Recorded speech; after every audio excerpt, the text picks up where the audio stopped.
समर्थ परीक्षाटा होची तार मुख्य उद्देश्य है जे आपण मानक माध्यम ग्रामांचल रिमोट एरिया जो एरिया रे कि आम पहुँची पारिबनी शीघ्र से मेसेजटा से झील मान पाक जाऊ और जो मैंने आर्थिक अनग्रसर अथच मेधावी से मैंने आसतु आउ ये समर्थ परीक्षा देकरी केमती से उत्तीर्ण हूँ यह आमर उद्देश्य। बर्तमान आप कॉलेज रे केते जन छात्र छात्री करते छात्र तो ना केवल छात्री वोमेन्स कॉलेज बोले नारी शिक्षा को प्रोत्साहन देछु तेणु ये आम सैंक्शन स्ट्रेंथ 128 आउ प्रति वर्ष मिनिमम माने 10 रु 12 जन को आम री एजुकेशन दे था आउ ये समर्थ परीक्षा माध्यम सामना कहबा वर्तमान आप छात्री मैंने केते उपकृत होइछन जोटा गत वर्ष तो आम पेनाल छाड़ी देछु आपण मान देखुचंती यार बाद में किसी जन को माने आउरी भी 50% डिस्काउंट वाला को आनिनु आम ये 100% वाला को देखौछु आ ए वर्ष केते पिला उत्तीर्ण हेबे सेमान भाग्य उपर निर्भर करे छात्री मानकर जो माने केते संख्या रे आसीबे और परीक्षा देबे उत्तीर्ण हेबे यदि मिडिल एरिया रो झो माने आसीबे तांको की सुविधा मिल पारबे कॉलेज देखो से माने जदी हम फोन करिवे हमर कांटेक्ट नंबर हम छाडी देछु बोले हमें ठीक सेमती आनिबा नेबा व्यवस्था भी हम कर दे पारी किसी असुविधा नहीं हमर गाड़ी अछि हम उठै पारिबो कि बस टिकट भी कर दे पारिबो जोटा 9 तारिख रे अछि जोटा से डायरेक्टली आई करी फॉर्म फिल अप करि पारबे कि ऑनलाइन करबे ना ऑनलाइन किछि नहीं सब अप्लाई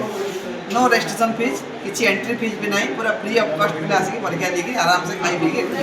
नमस्कार मु निरुपमा बाबा मु शास्त्री जमाल विद्यानिकेतन छात्री अटे एवं साइंस विभाग कौ ब्लॉक रो मु धर्मगढ़ ब्लॉक रो जो गत वर्ष आप उत्तीर्ण किताब विषय कोन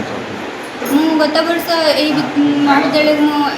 सामर्थ्य एग्जाम दे आइतली एतिर उत्तीर्ण करी मु एठारे समर कोर्स करी एठारे एडमिशन करछि अपन बहुत खुशी अछि मु एठारे बहुत खुशी अछि मो पेरेंट्स कर चिंता थिला जे झियो को कोठी लेखेबा कोन करबा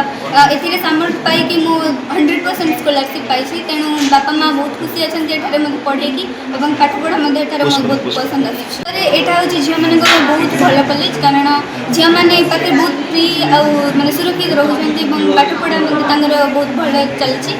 मु जेतु गोटे झियो हिसाब रे कहबी जे एठारे मु सामर्थ एग्जाम दे आइतली एवं झियो माने को देखि कि मते एठारे पढा पढे करबा बहुत मन लागला तेनु एठारे बहुत भल से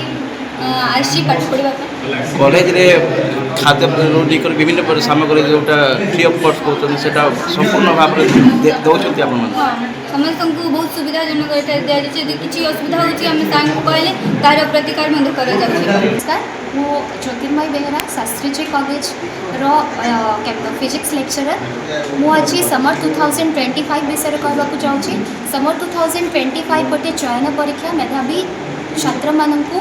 फ्री ऑफ कॉस्ट मो कॉलेज पाठ पढ़ाऊँ तो चयन परीक्षा चयन परीक्षार पैटर्न केमती रहा कहवाक चाहूँगी। ए दुटा फेज अच्छी फर्स्ट फेज रे आम रिटन एग्जाम रखीचु जोटा कि 50 मार्क अच्छी 50 मार्क रो fill in the blanks 40 mark आसो 40 मार्क भितर 15 मार्क भौतिक विज्ञान 15 मार्क जीव विज्ञान और 10 मार्क गणित आसो आउ 10 मार्क संक्षिप्त प्रश्नमूलक क्वेश्चन रही फेज रे जो पिला माने उत्तीर्ण होबे से माने सेकेंड फेज को जिवे सेकेंड फेज रे हमर भाइबा रही जोटा कि मौखिक भाव में हम से टोटल 30 मार्क्स अच्छी मौखिक एग्जाम टोटल 30 मार्क्स अच्छी और से मौखिक एग्जाम रे पिलार जनरल नॉलेज कौन अच्छी और पिलार प्रेजेंस ऑफ माइंड केमती अच्छी ताहा ऊपर ध्यान दिया जो पिला माने इछि हमर समर्थ एग्जाम का 9 तारिख रे अछि संडे दिन से माने डायरेक्टली कॉलेज कैंपस को आसी कि एठी रजिस्ट्रेशन करिवे तापर एग्जाम देबे रजिस्ट्रेशन फीस मागणा ना रजिस्ट्रेशन फीस कंप्लीटली मागणा अछि।